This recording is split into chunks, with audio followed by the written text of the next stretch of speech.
I have a long commute, so I thought I would explain why the elites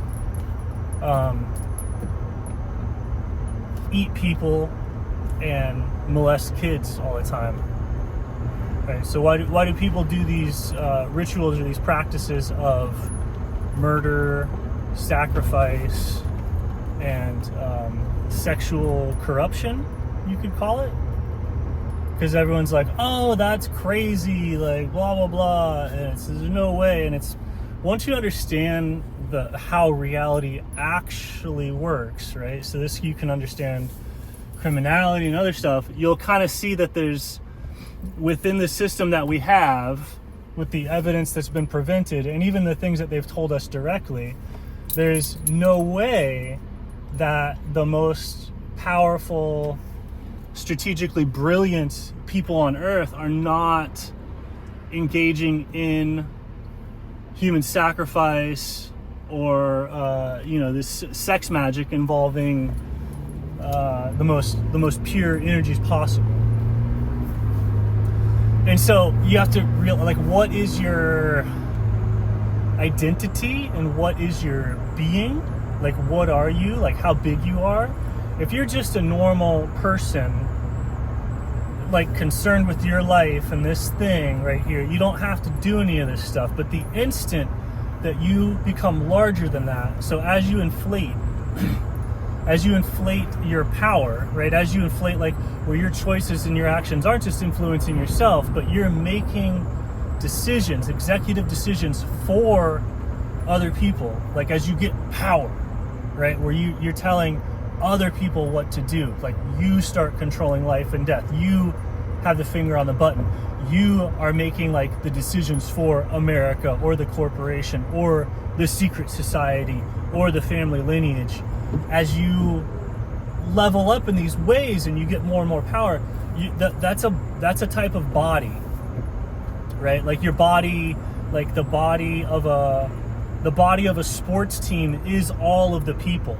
And so if you become the head of the sports team or the thing controlling it, if you take control of a meta-organism, of a meta-being, of a god, of a nation, right? Either overtly or secretly, or because you're the royal lineage or whatever, when you take control of that organization, that is a body. And so that body is going to induce certain cravings and impulses in you. It's a very big pattern. And so for it to exist and for it to sustain itself, it has to eat. And it has to eat these things that are, like, very large, like these things that are larger than humanity. It needs to eat, like, these very potent things such as humanity. Like, it takes the humanity away from people to consume itself.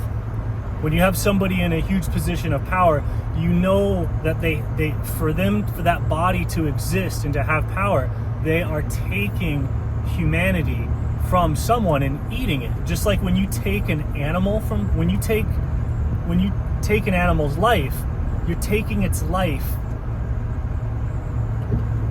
and that gives you're taking the vitality, and that gives you control over your vitality. As soon as you start, like, having something more than vitality, right? Like, you could have, like, whatever, the Rothschild, right? Like, no vitality, but this meta body is extremely vital, extremely powerful. They can make anything happen in the whole world. And so that's this big, broad vitality, and that body requires sustenance. So you have to do the human sacrifice rituals. You have to do the murders. You have to do the initiations. You have to utterly corrupt and destroy the innocent and consume it. Wielding that power puts those cravings and puts those impulses in you. And those people are powerful. And that's we'll notice that the amateur hour people that are, like, when you catch it, or when it's a small deity, when it's a demonic possession, is when a small deity possesses somebody, and we're able to find those and lock them away.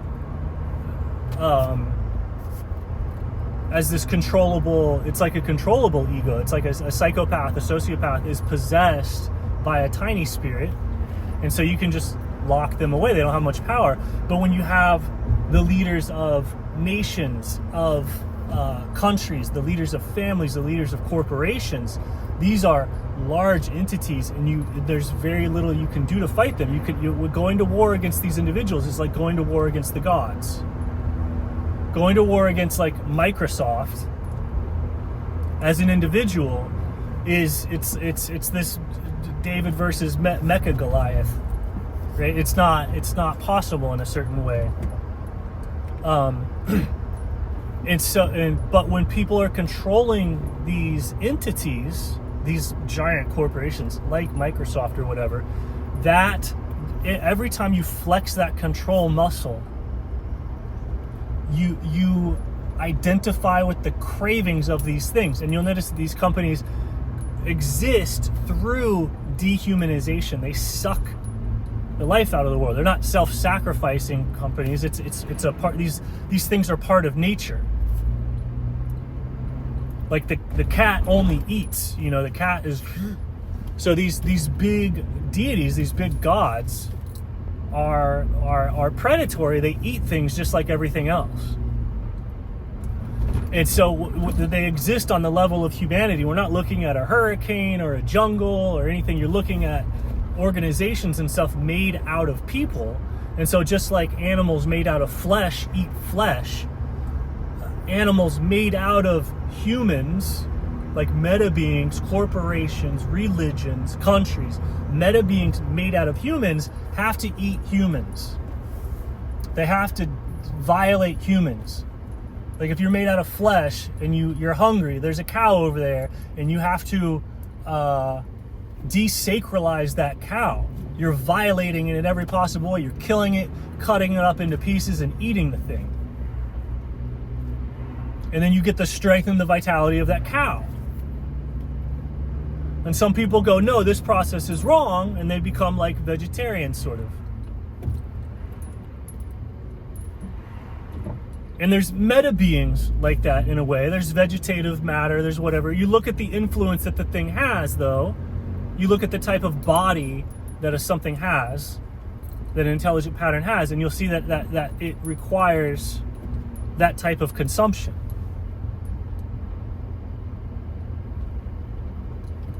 Like if you look at the body of the internet, it's mental, right? It's mental. So what does the internet have to do to survive? It's actually consuming mind. It sucks the mind out of people. And that's what that's the only reason it's using language. These things, they use language to suck the mind out, or they exchange power. They go, oh, here, you want to know what's going on over here? Give me some mind. Give me some attention. These things eat attention.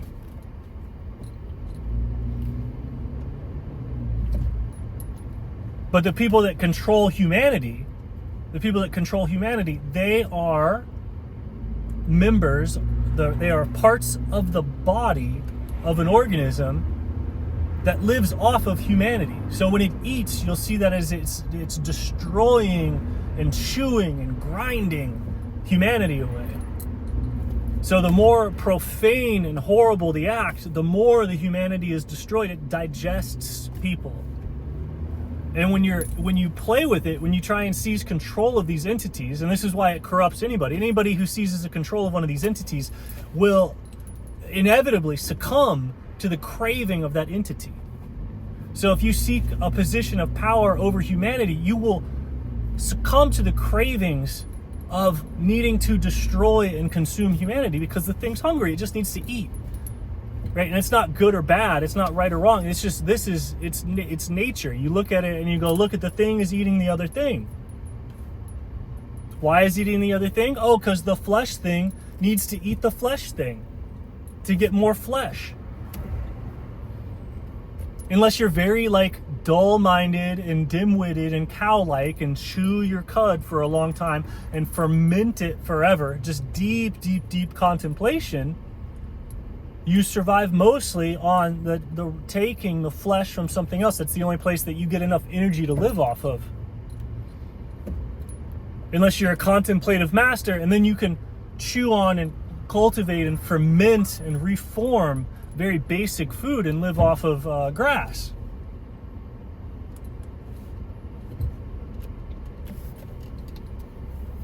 and become closer to the light, as it were. But it's not like a judgment thing. It's not like a judgment thing. It's just right? There's things eating other things. And these gods that consume humanity, right? The internet consumes the minds. It's destroyed. Like there's millions of children that are irrevocably fucked up because of the internet taking their mind away, taking their innocence away, taking all this shit away. But we go, it's worth it. It's worth it. And it's the same thing with these people that eat children and eat humanity. I mean, you have to look at it that way. You go, oh, why would they be so evil? They're not evil. They just have control over humanity. And that requires that they have a body made out of humanity. So when you look at it from the point of your humanity, it looks like a psychopath, like an absolute psychopath, but it's just a cosmic entity eating that which it is made out of. No different than a tiger eating what the tiger is made out of.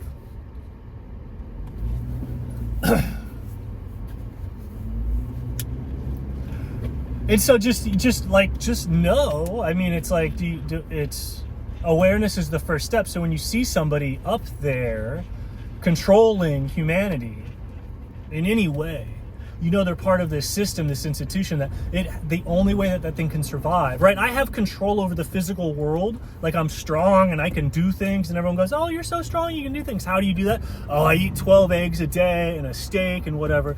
And so when somebody goes, oh, Mr. So-and-so, you have the control to change and move humanity around with your social strength. How do you do it? And it's like, oh, I've consumed the flesh and the life force of humanity itself in order to get these big, like, meta muscles that I can flex and accomplish things and build the infrastructure and the roads and control the people and wage the war and all that. It's just it's a fact of life. And so if you're going to use the power of these gods, and maybe you have to, I don't know, you have to sacrifice to them, or you have to at least. The only people that can control them are the people who are willing to sacrifice to them. And so those people are in charge always.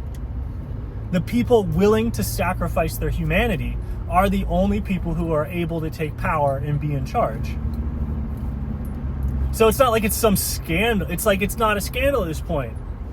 Like, oh my God, the person did something that was dehumanizing and illegal. And it's like, yeah, of course, there's no other way for them to be there.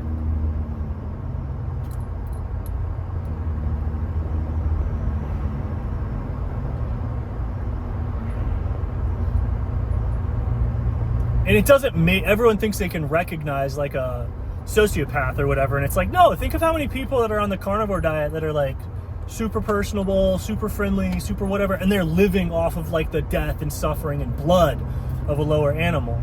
And so there's plenty of elites who are like really great guys. They're super cool, but they're living off of the death and the blood and the suffering of a lower animal to support this higher order faculty. And the choice to them is the exact same thing as the choice of anything to eat anything else.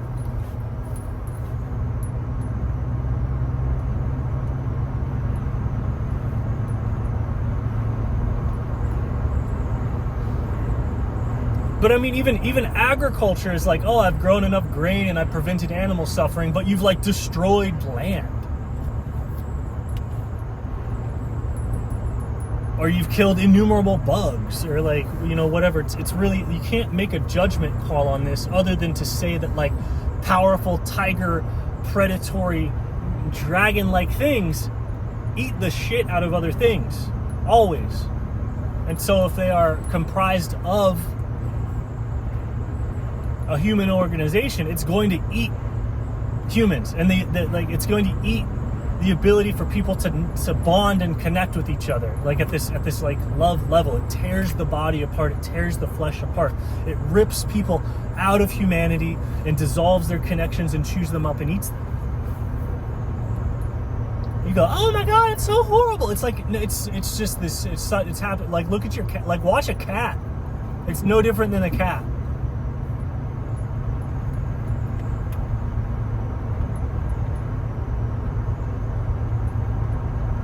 But that's the why. If you're trying to figure out like, oh, why would the elites do this stuff? Like, why Why would the occultist? Why would Aleister Crowley? Why would a president? Why would a celebrity? Why would they do human sacrifice? Why would they do these ultimate rituals of just utterly humiliating infants? Why? And it's because it's the power that they wield. The power that they wield lives off of that sort of thing. Like, lives off of it. And you have to see it not from the perspective of like, oh no, it's the same way that you live off of, like, think about how much love the cells of any body, any animal, any living creature, think of how much those cells, those parts of that thing love each other. Just in this network of love that brings the whole system together into a single consciousness, a single being, a unified whole. Like, every body is saturated in love. And then you kill it, cook it, eat it, or don't cook it, and you just eat that, and you're literally eating the love. You're eating the connection that thing had. You're eating that thing's love. And that provides the nourishment for your body to operate as a whole. And if you don't get it, you die. And so there's organisms and there's beings at different levels of reality. Principalities, angels, gods, meta beings, best understood through low levels examples like sports teams, a jungle ecosystem, a company, a corporation, a secret society, a lineage, networks of humans operating as a single whole, a sailboat, a battleship with a captain is a single entity. And they live off of things. They all have a food type. And when you participate in those things, you crave what it craves.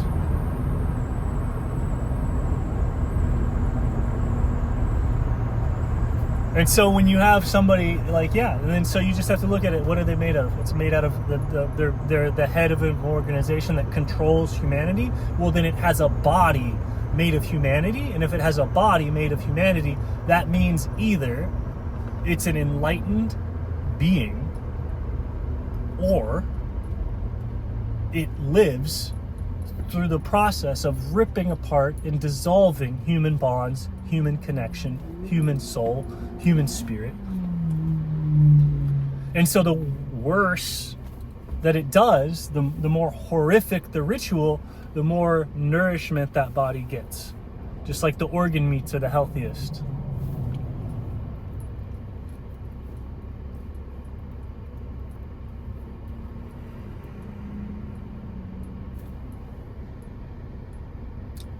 And I'm not even halfway there. To work, that is.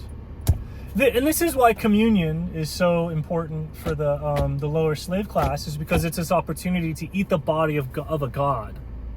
To eat the body of a god.